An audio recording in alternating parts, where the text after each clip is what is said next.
All right, everyone. My name is Joshua here with another episode of Black Asia Magazine. And today I'm here with Cherie. So just to kind of start us off, Cherie, do you mind telling us about your background and what brought you to Thailand? Yes, yes. My name is Cherie, and what brought me to Thailand? Great question. About 4 years ago, I was living in Philadelphia, Pennsylvania, in the United States, and I was teaching ESL, which is English as a second language to foreigners, people from Brazil. And I took a trip to Italy with some friends, and for about 2 weeks, and we just kind of did some traveling around, and I met some ESL teachers there and in Italy, and coming back home, it just had me thinking like, why am I still in the States when I can travel and teach ESL? So I started thinking, and originally my intention was to travel and move to South America because my former students are from Brazil and I speak a little bit of Portuguese. So I was like, okay, it makes sense, to immerse myself in the culture. But I was doing a little bit of soul searching, if you will, meditating, and Thailand just kept popping up on a radar. Just different videos, different people I was meeting at the time that traveled and lived in Thailand for a bit. Those YouTube advertisement commercials were like advertising Thailand. So I'm like, wow. I didn't think of it and didn't consider it, but I said, why don't I challenge myself to do something completely outside of the box, and live in a country where I have no experience with the culture. So I planned it out about 6 months. Quit my job. I do some things in storage. I sold some things. I sold my car, and I moved to Thailand to complete a teach English as a foreign language certification program. Although I was teaching ESL back in the States, I wasn't officially certified to do so. So I said, okay, I'll also get certified while I'm abroad. So what was originally just a 6 month program or a 6 month experience turned into what now is coming up on 3 years. Oh, Yes, coming wow. up on 3 years. I've been living here in Thailand.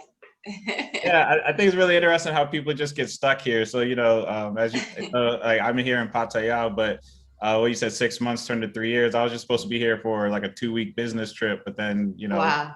blessing in disguise with COVID, it got me just like staying here. Ah. Basically what happened, I was with a travel company, and then when they suspended because of COVID, and laying people off, I was like, I was actually not doing ESL, but I was teaching English to, I guess, Korean executives. Oh, Uh, very nice. Oh, and that's business English. yeah, exactly. Okay, So okay. that was like my side hustle. I was like, well, this could get me by in Thailand, not in the States. So I'm just going to stay here. Yeah. And then, a year and a half later, we're here. So yeah, nice to meet you. Yeah, Um, nice to officially meet you. yeah, I love that. I love that. I love seeing other melanated people here in Thailand, and well, traveling throughout Asia in general. But yeah, in Thailand, yes. and that's why I like this publication and talking to people like you, because I think there needs to be more of us, really. And I Oh think yeah. like a lot of people don't necessarily know, either just even know it's a thing, or that even if they see the interest, they're not sure like how to go about it. So like, Yeah. one, kudos to you for taking that leap, that Yeah. transition. And Thank then you. two, I was just wondering if there's any advice you have for people that may be seeing this or curious about it, and how they can take that jump just like you did. Absolutely, for sure. So many of my family and friends did didn't, but have faith in the decision I made because I made it in my early 30s, and so it's like I already was established back home, and everything was set in place. I wasn't necessarily in my early 20s searching for myself, if you will, and so it was just kind of one of those things like, "What are you doing? You're jumping out the window with this." And I said, "Yeah, maybe I am." But it was like I wanted a different experience. I felt like I was stagnant. I didn't feel like I was growing and developing as a person. So what I will say is do a bit of soul searching. ask yourself, what are you looking for within yourself? Are you looking for some more excitement? Are you content with your current well-being, with your current state and where you are? And then if you're really serious about traveling, or you don't have certain limitations, if you will, maybe like children or other things that may be a hindrance or a burden to keep you from traveling. If you don't have that, I'll say then go for it. Why not? Even if you want to think about just doing it for 30 days. Most likely, if you really, really enjoy where you're staying, it won't be 30 days. But if this is something you're hesitant about and you're playing around with the idea of it, I challenge you to at least consider a 30-day or 60-day trip somewhere, and budget it out and execute it. I mean, think about what you need to do. I think I will say that I was very successful in the way I executed it. I gave myself about 6 to 8 months where I prepared. So you definitely want to prepare whatever it is, whether it comes to finances and saving. I don't recommend just jumping out the window and quitting your job. That's a bit outlandish. Many of the people I've met here that have traveled, they either are sustaining themselves by teaching, they have an online business, there's some type of digital nomad, or they might have other things where they left their job and severance pays, and there's so many different unique background experiences that people have. But I will say that not many people I've met just completely jumped out the window and moved. So I will say that you should really consider how much time you need to plan it out, and money to execute it. But I really big on moving abroad if you can afford it, because it is an investment of your personal self, an investment of your time, your money, of course. So yeah, that's some real sage advice, actually. Blessing everybody with that. I can't really share what I've been through in fear of being shamed away, so I just wipe the tears, hoping to wipe the pain away. And I know it's people who feel the same way, but at times I feel the rain won't go away. Because for so long I've battled with the dreariness and the weariness of a heart that is far from broken. There were times when I've spoken up to just be put down again by a friend who thought they could judge or understand me to the end. So I write to escape it all. A shield is what I use to drink the fall, because my pain is so raw, almost like a sword that won't seem to heal. Almost like a heart that is made of steel, and this is not how I should feel at such a young age, so I keep writing to the end of each page to soothe every morning secret and every dark lie, and those times I was used in those hurtful goodbyes. So actually, one thing I picked up that you said and really resonated with me, and I feel like probably resonate with anyone that hasn't made the leap yet or already did, is like you said, you felt stagnant, right? And then so one thing I think is actually interesting, and then you led into the different types of people you met out here. What was it like, meeting, I guess, the professional community out here, whether it's the teachers or just other Black expats or travelers? And then how do you feel? Like, do you feel unstuck, and two, like, what do you see as potentially the professional benefits of traveling? Oh, for sure. I will say that traveling afforded me the opportunity to meet many other Black professionals that allow me to challenge myself, ask me questions about what I'm doing with what I'm doing outside of teaching, not just what I'm doing to elevate my level of awareness and consciousness, and also my craft. So I write. I write poetry. That's my craft, the passion. But I pretty much write any genre. So Right. I ghostwrite. I've written 2 books of poetry.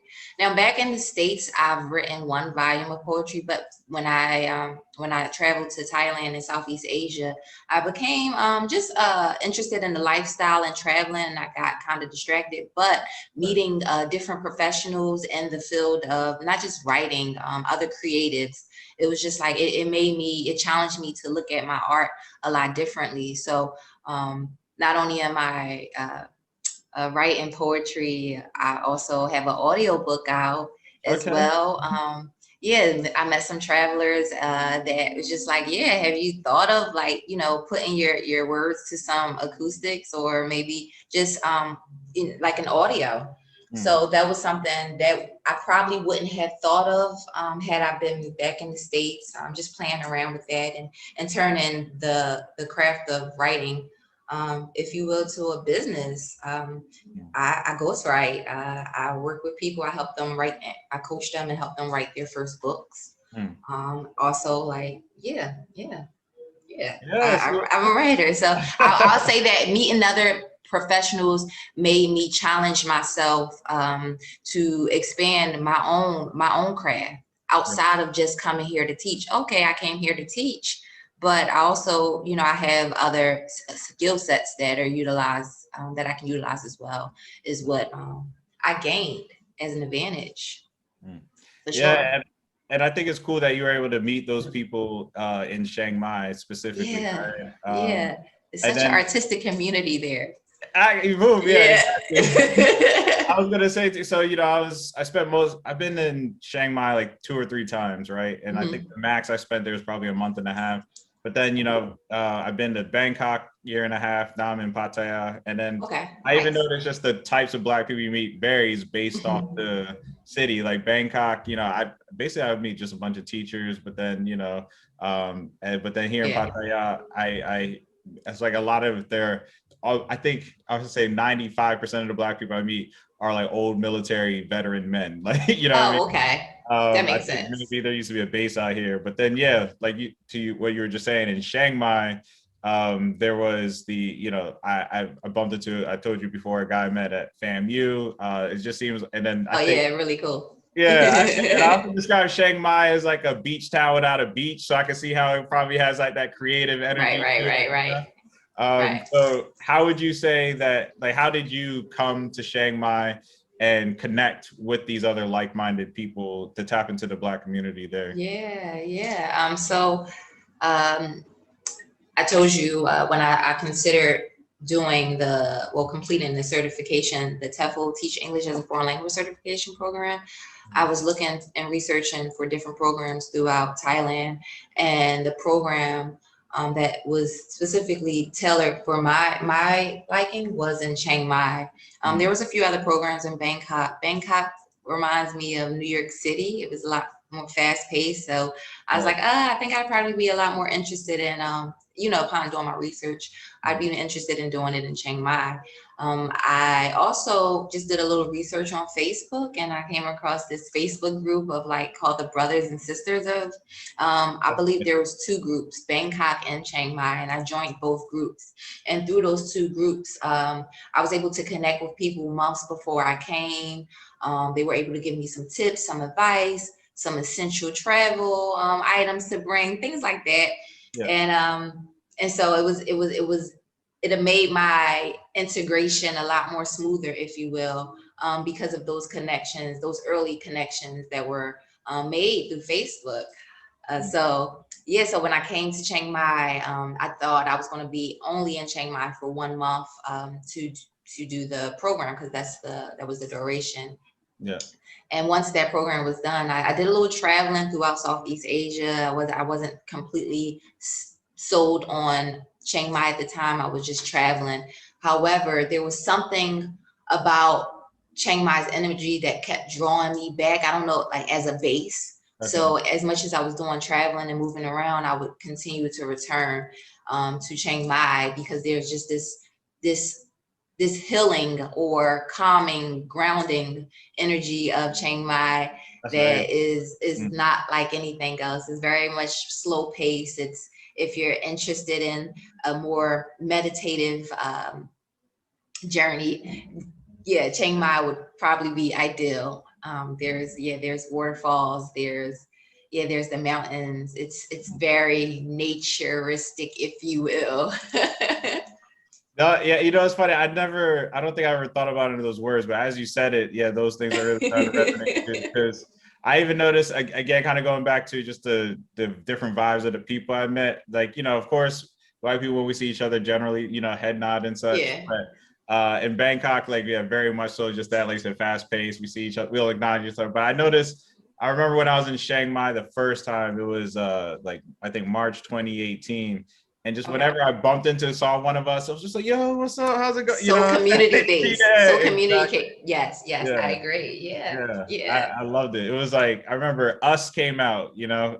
yeah. I remember I was Oh. walking with a couple of my homegirls and we bumped into another one. And then it was Okay. like, she was like, oh, I wanted to see that. I was like, yeah, come with us. And then we just went. It was, Yeah, that yeah. happens so much in Chiang Mai. That's such a yeah. There during that time frame, I think there was the 2018 through 2019 time frame.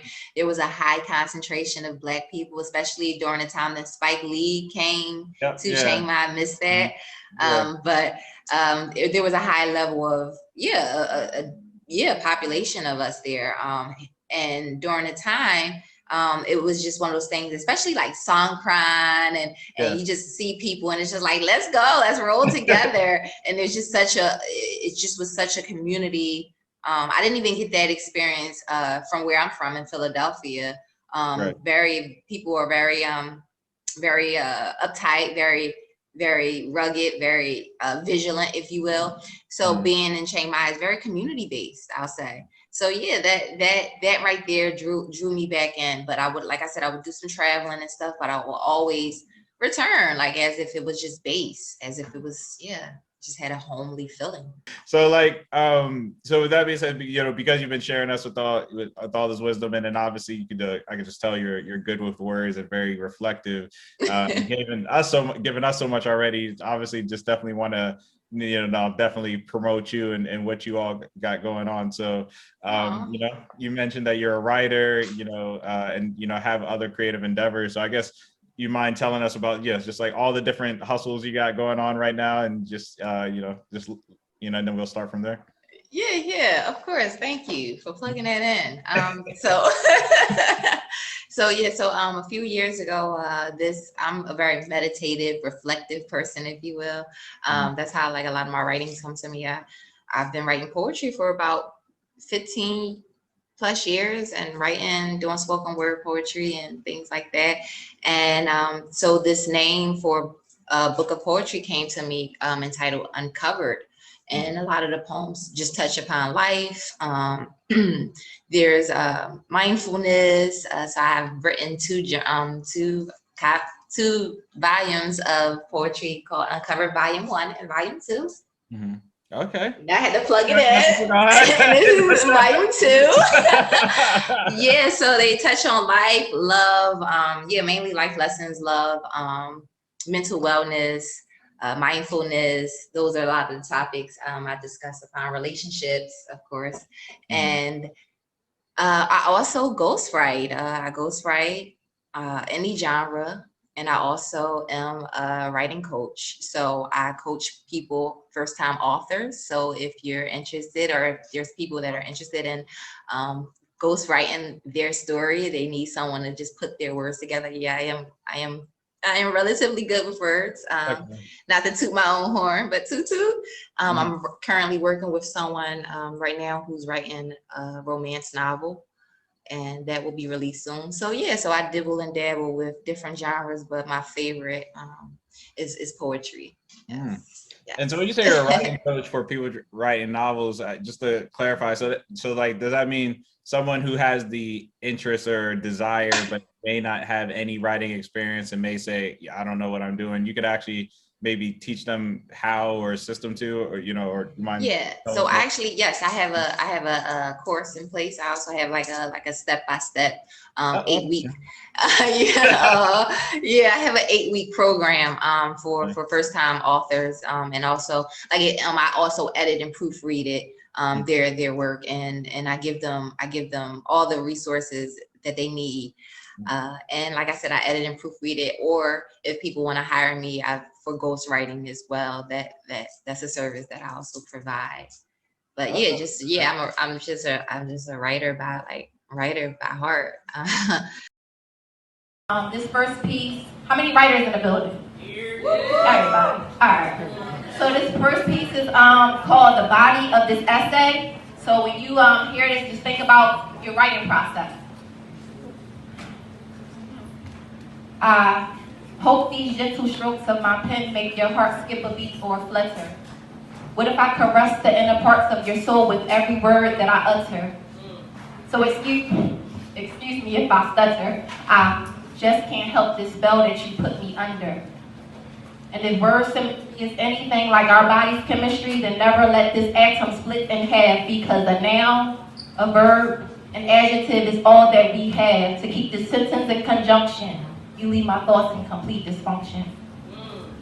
My punctuation tends to fluctuate every time I'm in your presence. I'm thankful for every grammatical lesson that you teach me, because you reach me through every section of the body. No habla español, but tocame mi cuerpo. And no, I'm not talking about the contents of a letter or an essay. More like the role that you play in my mind script.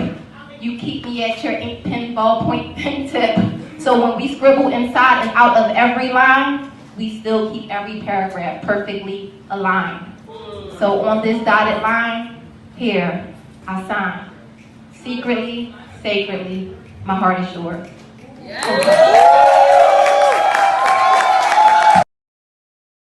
Yeah.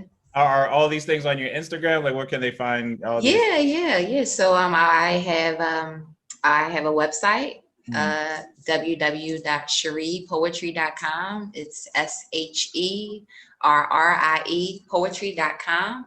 And I also have an Instagram page, 2 Instagram pages. One where just kind of lifestyle, travel, a little bit of poetry. It's reality, RIEALITY_lifestyle with a Y. And I also have another Instagram page. You can follow that. That's under that. Like, you'll see it. You can click on it.